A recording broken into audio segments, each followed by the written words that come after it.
messages. Let me see. Okay.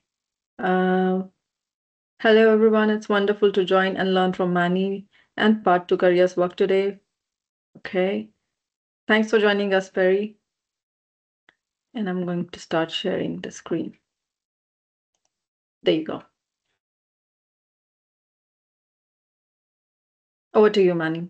Okay, I'll get started. So, Path to Career is a very simple platform. What we are trying to do is really help students, essentially the next generation, to figure out what they want to do in life, whether it is education, whether it is career, how do they navigate in today's market world? Because if you really look into the technology advancement as we progress, what existed today or what existed earlier, it doesn't even exist as a job anymore today. So what we want to do is we want to ensure that the students are able to make a informed decision about their career journey, and by virtue when they do their career journey, how to achieve that. We help them with education, we help them with mentorship, we also provide financial literacy on top of that, and we are working on a VR model which will actually help them to experience the career themselves, so that a lot of students who we work with often comes with a question like, what do we do if we don't like a specific career? So, going through all that education and then possibly a couple of years of into the job and only to realize this is not what I want to do. Because if you really look at from a statistical standpoint, one in every two students change their major in midway today. And as far as the employment concerned, the youth employment is at the unemployment is at the highest, which is like 24% compared to the previous years, which was at 16%. So there's a lot of challenges that students go through, and our platform will actually help them to not only to understand what they want to do, but also to achieve what they actually want to do. So that's in a nutshell what we are providing for students as of today. Now, um, when I wanted to talk about the whole journey and the presentation, what came to my mind was about my experience, and because I started as an entrepreneur earlier and also landed up creating a platform, but it didn't go very well. There's a lot of challenges there, things that I didn't know before, and then so I had to shut it down very quickly because I don't want to burn cash.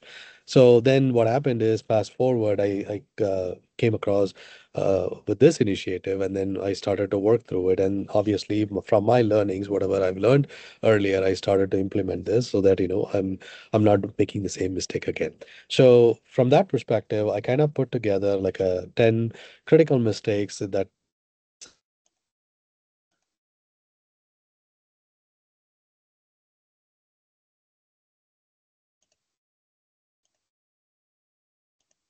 Manny, was there any technical issue? I think you froze.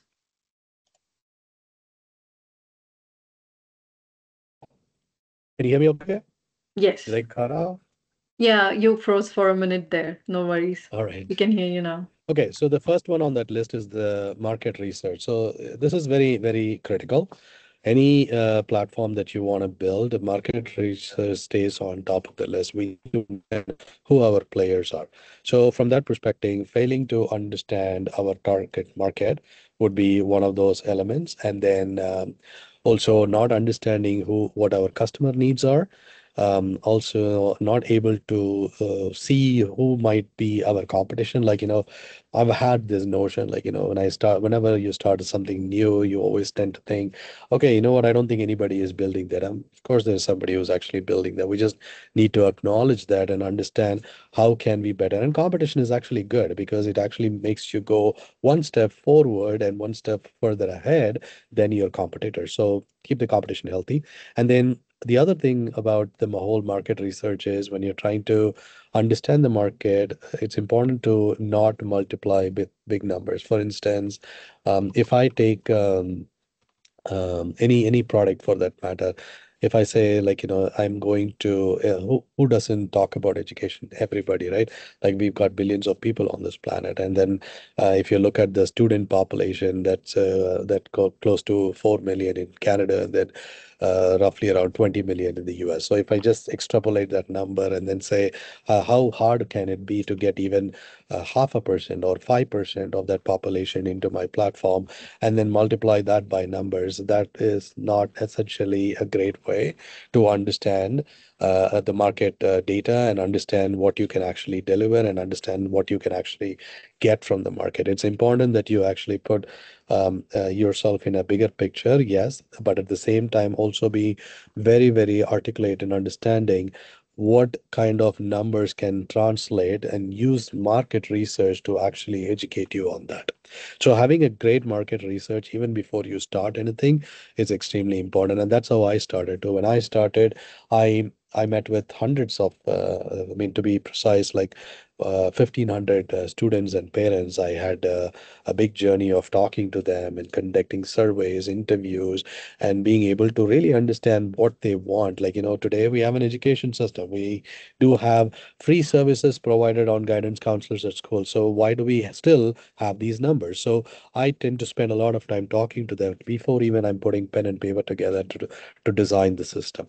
So it's very, very important to you understand your market and do a good market research before you start working on it. The next one is finances. Obviously, everybody understands finances. It's important that we manage these finances effectively, because at the end of the day, not estimating what is your monthly run is going to look like. Now, when you start any business for that matter, if I take a digital business, you need to pay simple as Amazon. Or if you're hosting it in Azure, one of these players, you probably will have to pay a monthly cost because you're hosting it over there. And then you got some development costs. Are you hiring developers? Are you having full-time employees? Are you having contractors or freelancers? How are you doing it? Things like these things. And then if you want to do content marketing, do we need to pay for that? Do we need to pay for advertisements? Things like that. We need to understand what's our cost look like, and then definitely understand between the recurring cost versus one-offs. At the same time, is there any sort of cash flow that is coming in, whether it is in the form of grants coming in or in the form of friends and families who would potentially invest in your ideas? You need to ensure that you have a good runway and being able to plan accordingly, because otherwise it just becomes too much to handle, and mismanaging finances could actually take you down the drain. So understanding the funding and understanding how much you have, and definitely be aware of premature business expansion. Do not think about getting an office. Do not think about having people, employing people. Like, there is so much of resources available, so much resources tapped into. Like, you can tap into any college today, and you could actually get a co-op, whether it is paid or unpaid, or support from them. And students are extremely a very great resource, because they come in with current ideas, currently what is trending, what is there in the market, and do not negate their thoughts. They are much smarter than you actually think. I mean, I have had the experience of working with so many different students, and sometimes they tell you that stuff that you didn't even think about. It is very real. So engage with them. I'm not saying all of them are like that, but you just need to work with them and understand that. So don't expand your business, picking on things that you don't really need at this point of time. So be mindful of your finances, be mindful of what you actually need. You can run, like, with my experience and my background I was a consultant for a very long time, and I know how to get things done in the cheapest way possible, and sometimes with no cost associated to it. So I usually tap into those areas to figure out, okay, how can I actually do this? And I have done so many stuff like this, and that is how we were able to slowly build what we have built today. And then eventually we went out to the market. We were able to actually do it. So it is possible. We just need to figure out how to do that. Okay. Quick The other, question, Manny, over sure, here, sure. if I can. So, for the finances, for managing them, did you hire someone from the college, or did you hire someone like a professional, or did you manage them yourself? Sorry, which one? For managing the finances, like accounting, Oh, no, the bookkeeping. I have a finance Mhm. background, so I managed it myself. Okay. Yeah. Okay. And don't get me wrong, I also have an accountant who does all the tax filing and everything. So that needs to be professionally done. So there is element of spending there. But at the end of the day, managing your finances, it was a tedious task, but Mhm. it's not doable. Perfect. Thank you. Okay. And the next one is distractions. It's actually one of my favorite. There is a lot of distractions that happens while you're building this. Immediately, things like, "Oh, I'm an entrepreneur. I want to be, talking to people. I want to give interviews. I want to do social medias. I want to go to this event. I want to do this." No, you know what? None of those shiny objects actually matters. What really matters is talk to your customers, speak with them, spend as much as time you want, and they will actually educate you what they're looking for. Everything else will just follow. Do not run behind all this shiny object syndrome, like I put that in the slide. So, not do not chase trending ideas, and always have a hold on your core. What is your mission? What do you want to achieve?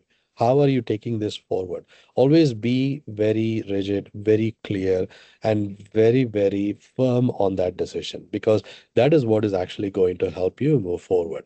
And then spend a lot of time pitching the ideas, whether you're pitching this to a student, in my case a student, or to a institution, or to a guidance counselor's council, or even to a government. Spend a lot of time pitching and prototyping and sharing your ideas. And if you can, go to the market as soon as possible. Build even one feature and go to the market, because the market will teach you, market will educate you, and that's where you will be more successful, rather than running behind anything other than just focusing on your platform. Now, the important thing here is being really, really committed to your primary mission. Now, keep in mind, if I take a big example, right? Like, we all know this. Amazon, for an example, it wasn't what it is today. It was they were selling books online, right? But then some Manny, I think you froze again. Mm. Yeah, cutting off. Maybe let's give it a minute.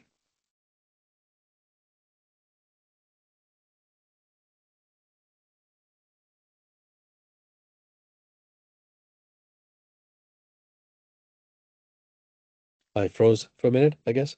Yeah, Yeah, I'm having now a you're bad back. connection here. Sorry, we are actually, I mean, just to set things clear, we're actually in this AR lab right now. We just finished doing a demo of what we have built. So we're in a very closed studio. So that's probably why you're having some challenges. Yeah, Sheridan Um, College, uh, right? yeah, yeah. Okay. So anyway, so yeah, so stay true to your primary mission and prototype, go to market, do not get distracted. That's really the message here. And then the next one to talk about is overlooking legal compliance. Now, what this means is um, it's important that you understand when you're building something, do you have a USP? Do you have something that others don't have? Now, keep in mind, there is like so many patents filed today. It's very, very difficult to find this. But as an entrepreneur, your job is to find what is niche about your platform, because you want to protect that. You want to make sure that whether it is your trademark, or whether it is your patent, or even simple as freedom to operate. Like, you don't want to build something that cannot be done because somebody already holds a patent for that. Like, things like this, which comes as part of your IP strategy. You need to understand that. You need to know what is available in the market, what you can build, what you cannot build, because you don't want to go to the market only to be told that, hey, you know what, this is mine. You can actually have that, and you don't want to get into that. So, overlooking this aspect of legality is extremely common. Like, we don't think about it because we always think that our idea is unique. So engage with the legal team. And, if you look at Altitude Accelerator, they do support this as a service through one of their partners. Like, get help from them, ask them to look into a little bit deeper of what you're building, and, how this can be protected, because protecting it, it's extremely important. What you hold as an IP, and then filing the patent, getting that date, puts you ahead the curve across anybody else. So nobody can say, come back and say, you know what, we own this IP and you won't be able to go to the market. No, no, I have the date with me. It doesn't necessarily, you can go to a battle to a big giant and then say, hey, you'll have to pay me millions of dollars. But what it prevents is they won't be able to take it from you because you actually own it and they know this better. So it's extremely important not to overlook any sort of compliance when it comes to legality. So look into trademarks, look into your licenses, any form of legal protection, and definitely have an IP strategy that will actually help you to kind of sail in a much smoother way, because as you start to grow and scale, this cannot be your problem that you need to deal with for you to not move forward or not go ahead. So it's important that you spend a little bit of time here in understanding what is legally yours. The next one on the list is team. I think this goes without saying. One primary thing on this, which is why I put it on the top of the list, is do not hire somebody on your own image. You do not want somebody who's actually similar to you but comes with a different technical skills, or you don't want that. Like I'll give you an example, my personal experience. I am one of my technology lead. And we actually, in the beginning days when we were trying to, after we have completed market research and started to put pen and paper together, we were designing and then we were working on how we are going to build this. So I had an idea, and my lead basically came back and said, I mean, it's shit, say, sorry, but you can actually implement this. I am not going to build it for you. And he basically told me off. And then we paused the conversation because we didn't want to get any heated further, and then we disconnected. Now, 5 minutes later, the guy called me back and I said, I know you are the boss and I need to probably listen to what you're saying and I probably should just build whatever you're asking. And I told him, listen, I will tell you this. What you did today was perfect. If you are a guy who are just, going to build everything that I tell you, I actually don't want you in my team. You want to challenge me, you want to tell me, because you otherwise I'm just going to have this tunnel vision and build something that is probably not right. So you want to have people in your team who challenges you. You want to be I mean I'm pretty sure all of you might have heard this, like you don't want to be the smartest guy in the room. You want to learn from others. Learning never stops. So you want to hire people who can actually work with you, but at the same time they can challenge you and take you in the right direction. So always make sure that you have those people and never let them go. Like even still today, he's still working with me, and we still have these discussions. And we will start a discussion at 9 a.m. and it'll go till one o'clock in the night. And it's perfectly fine for us because we love doing that. That's what this whole journey is all about. We are building something that nobody has ever built it. So that's one thing, and definitely delegate, because it's important that you don't do everything, and you don't have to have an army of people, but definitely have a balance of how you delegate. And also in the process, I'm sure a lot of us would have had a 9 to 5 jobs and we would have seen certain culture that we don't like, and we want to remember them and make sure we don't build a culture like that. It's extremely important to keep a tab on that. And also do not hire too quickly. Don't bring too many people. Remember the conversation about finances, it also is an overhead. You don't want to do that. You want to hire for the right value, and whatever is right to be delivered at that point of time. So have a method, have a model on how you can utilize and capitalize on these resources. And the last one is, having the right partners. It's extremely important because they need to see what you are seeing. They need to believe what you're believing. So, I've been working alone all this while. I'm a solo founder. Excuse me, but it got to a point where it's just too overwhelming for me. So right now, I do have someone in mind who's actually potentially will be my co-founder coming in, and the reason for that is very simple. The guy sees what I see. He can see the big picture. He can see there is a value. He can align with what we are doing, and more importantly, we have worked in the past, and we kind of know each other. Then we can complement each other. So I could focus on one area and he could focus on another area. So definitely, look into your partners who you can bring in that would effectively build more to your group, your company, to your team, and helps you to grow faster. The next one in this list is customer inputs. I know I touched briefly on this. Do not discard any sort of customer inputs. Always remember customers, they are speaking based on what they need, what they want. Of course, there's a difference between need and want, but you are the best judge. But ignoring any of that would not be a wise thing for us to do actually as an entrepreneurs.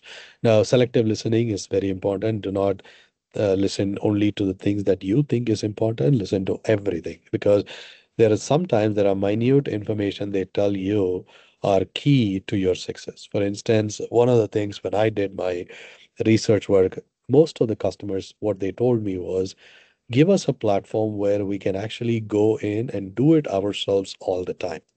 What we don't want is we don't want to be associated with anything where it is restricted and we have to book time because we don't get that.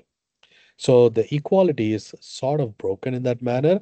And when people get a platform where everybody is welcome, like at my platform, we welcome both blue collar and white collar. We have both of them. So they can actually come in anytime and then actually, do what they want to do and get that learning for the best of their needs. So listening to that is extremely important.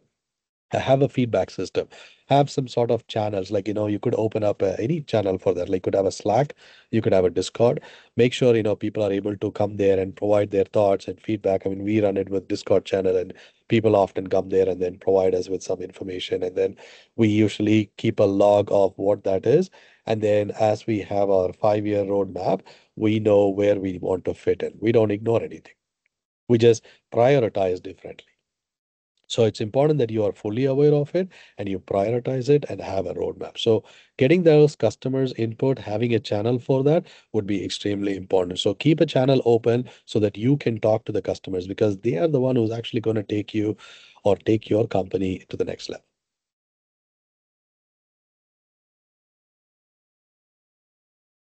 All right, so moving on. Next one would be marketing implementation. I think everybody is probably aware of this. You need to have what sort of brand you're creating. You need to have an awareness of that.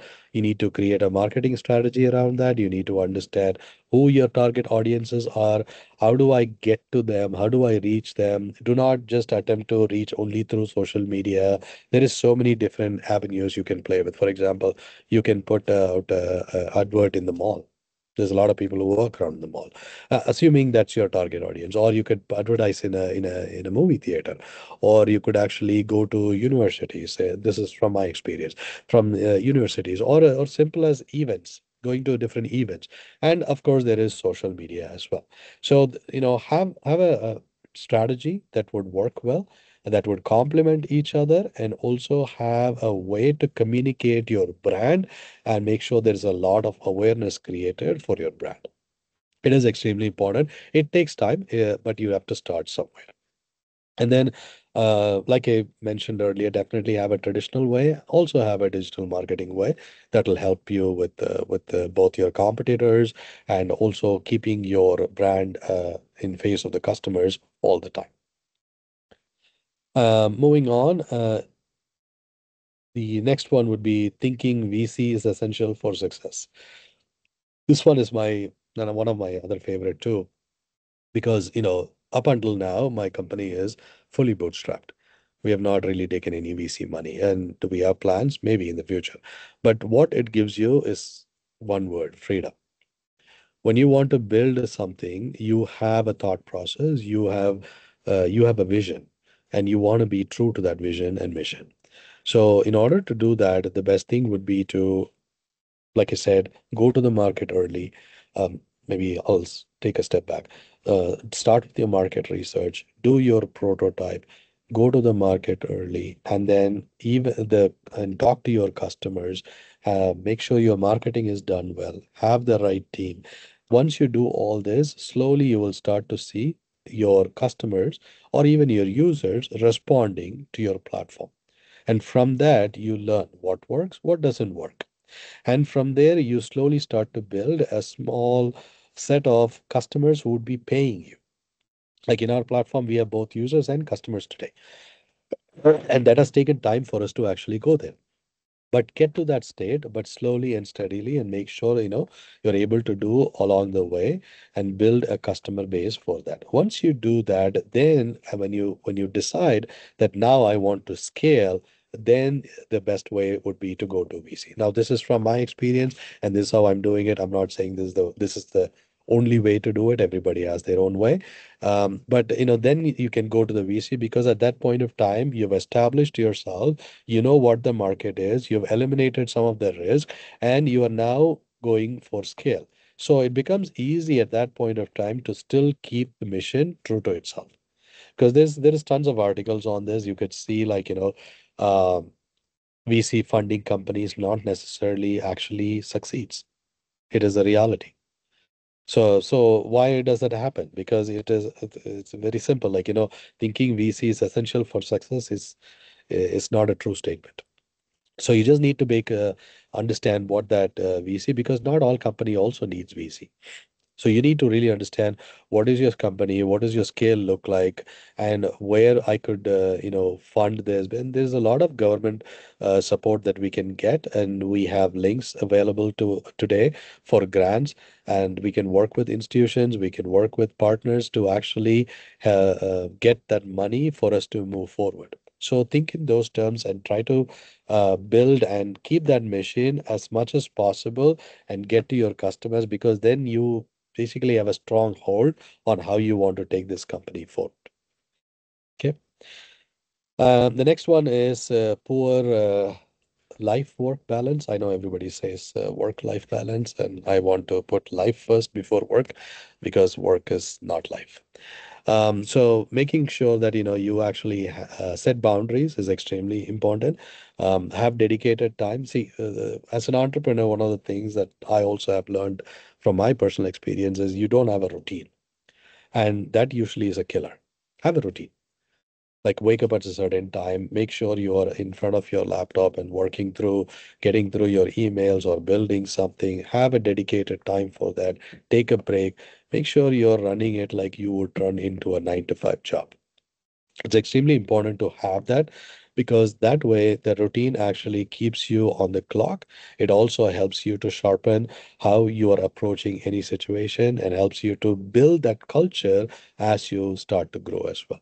So scheduling on your personal time and keeping your health in check, definitely working out, and getting that extracurricular activities and keep your mental health in check is extremely important, because as an entrepreneur, it is very lonely most of the time. But it is the nature of the job, and we want to make sure that we strike a balance between life and work. And finally, one last thing is mentorship. Extremely important. Have a mentor.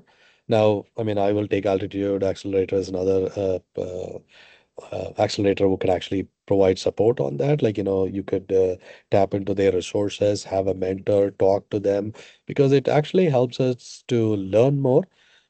People who have been there, done that, succeeded, failed, all that learning can be taken for ourselves, and make it fit where it fits. And also having those industry insights, and also able to resolve something effectively and quickly. All this comes as part of networking. So definitely have a network, have a mentor out of the network. I mean, you don't need to have one. You can have multiple mentors actually. And the other thing I also do is be a mentor for someone else. Like, I actually do have a mentee myself, and that educates you from a mentee perspective.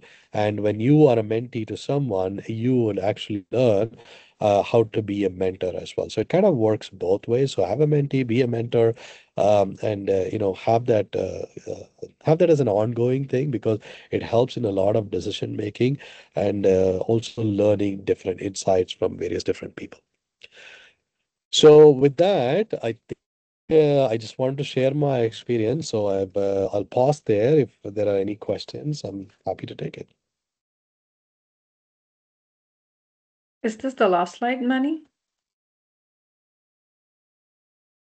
Yes, that's the last thing. Okay, I'm gonna stop sharing. I have a couple of questions.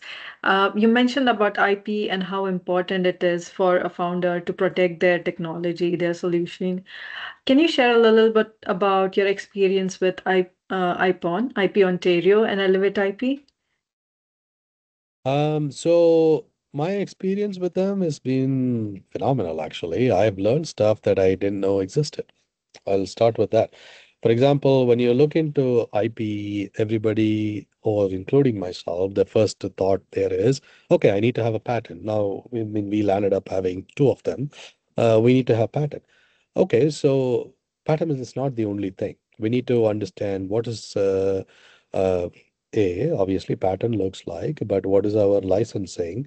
What is our trademark? What is our overall IP strategy? Because there will be a strategy where uh, you want to publish certain things outside and certain things you want to keep it in a closed group. So how do you deal Mhm, with that? How do you manage that? So you need to understand from a legal standpoint and have it documented very clearly and conducting, like I mentioned, the freedom to operate. Like, if you're operating in Canada or you're operating in the US or you're operating in a different country, are you mhm, able to take your business and run it there? You need to understand the nitty-gritty details. Like one thing I didn't know was when we were about to launch, I realized that if we have to have your platform advertised and marketed in Quebec, you need to have French as a language. While our platform still works in French, I was mhm, not confident that we are French ready fully, so we mhm, actually don't even market there. So things like this is extremely important for you to understand.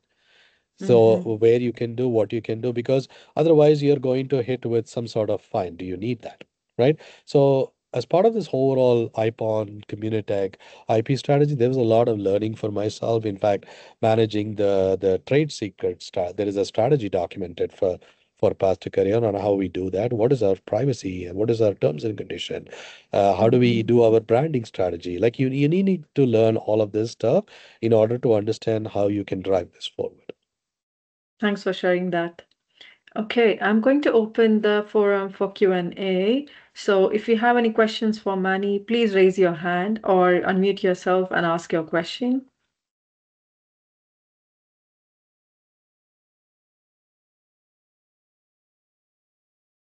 I saw a message from Dia. I cannot see the content. Is anyone else having the issue? I'm sorry I couldn't address it earlier, but were you able to see the slides? Thank you. Yes. Oh, perfect. There's someone typing in the chat, so I'm gonna wait for that question. Um, I have one more question for you, Manny. You mentioned about your partnership with one of the big banking organizations in Canada. So I want to understand how did you strike that partnership, and in general, could you share some tips and tricks for our audience how to approach such partnerships? I think you're muted. Thanks. Mhm. It was through one of the event that I have attended. It was a closed group founders investor event that was organized. That was last year, and as part of that, the RBC was one of their sponsors. And when I initially pitched the idea, they Oops, you froze again.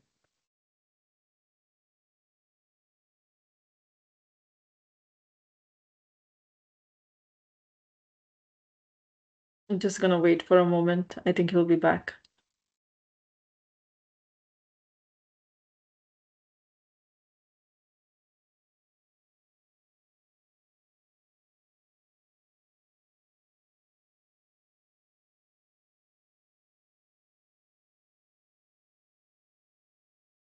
Hey Manny, are you able to hear us? yeah, I'm here. I'm here.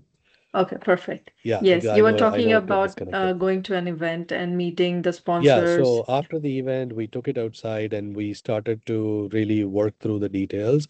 But what really struck us was They have some existing platforms they support, and what we are providing and what they have can complement each other. So at that Mhm. point of time, it was aha moment for everyone. It was like, okay, yeah, you know what? We can see the larger picture, and one thing led to the other, and we eventually became a partner with them.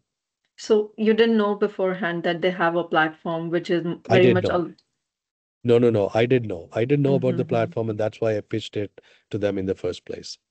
Okay, okay, Yeah, because perfect. I've been following up with what they've been doing for a while. Mhm. So I was aware of this. It just there was not a right moment for me to strike this conversation. Earlier, I did reach out to them and failed.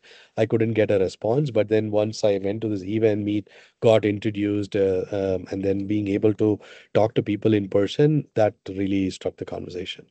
So from that conversation to finalizing the partnership, what was the duration? What was the timeline? Oh, it was very short, actually. It went in rapid fire. It probably took about a couple of months. Okay, wow, Yeah. amazing. Yeah, Yeah, we had congratulations on meeting that. after meeting, and then we wanted to wrap this up quickly. And then finally, when we gave up all the papers, they did a check, and then finally we are good to go. Perfect. I have a couple of questions in the chat. So, Dell PC, I hope that's your name. Dell is a cool name to have, but if it's about your laptop, that's fine too. What are your views on if we are starting a startup on a small platform and then converting into bit big one on small platform as it has more chances of getting copied and less secure? So what are your views on this? So that's his first question. And second one is it better to find employee from same country you're working or someone from online who's more efficient? You want to think if it's really worth doing. I'm sorry, did you hear that? No, you froze for a minute again. So both the questions, they're in the chat. Can you hear me at all? Yeah, we can hear you now. You froze for a minute. Okay. Yeah. So what I was saying is, if we cannot start with an idea thinking that this can be copied and replicated easily because that is not there is no USP there in my perspective. So make sure your idea is unique, that it cannot be easily copied by anybody. That will be the number one thing. The other thing is so what you're asking is on small platform as it has more chances of getting copied. Okay. What are the views on if you're starting startup on small platform, then converting it into big one small platform? Yeah, again, I think it goes with the same way. Like, if you're putting out a feature over there which can be easily copied, there is always a risk somebody's going to copy. Oh boy, I think he just. Okay, I'm going to invite him again. Yes, he's there. Hi, Yeah. Manny. Hi. I don't know how much you heard actually.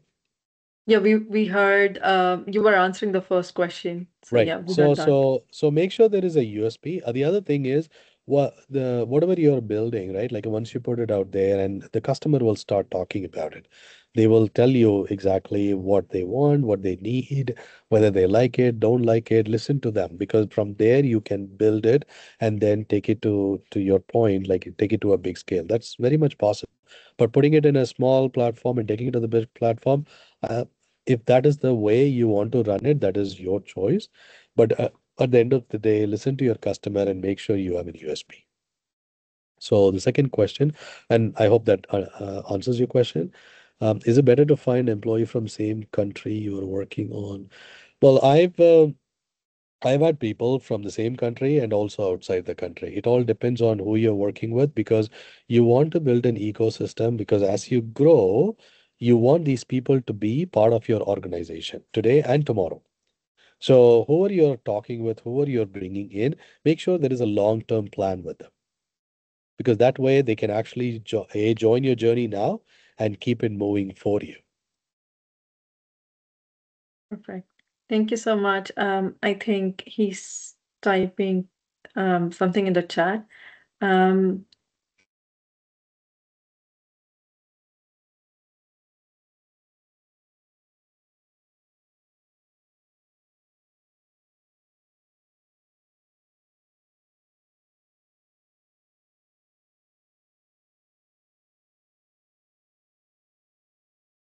Alternatively, you can also unmute yourself and share your comments, questions, feedback with Manny and me.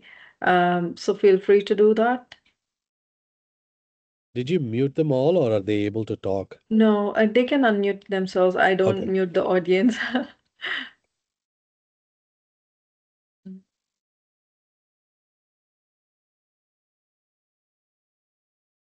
Okay, I believe there's nothing in the chat. Sorry, I was traveling, so voice won't come. No problem. No problem. But thank you for your questions. I hope Manny answered it for you. And if you have any more questions, please reach out to us on Altitude Accelerator website, or if you want to get connected with Manny. I hope, Manny, it's okay to share your LinkedIn profile. Okay.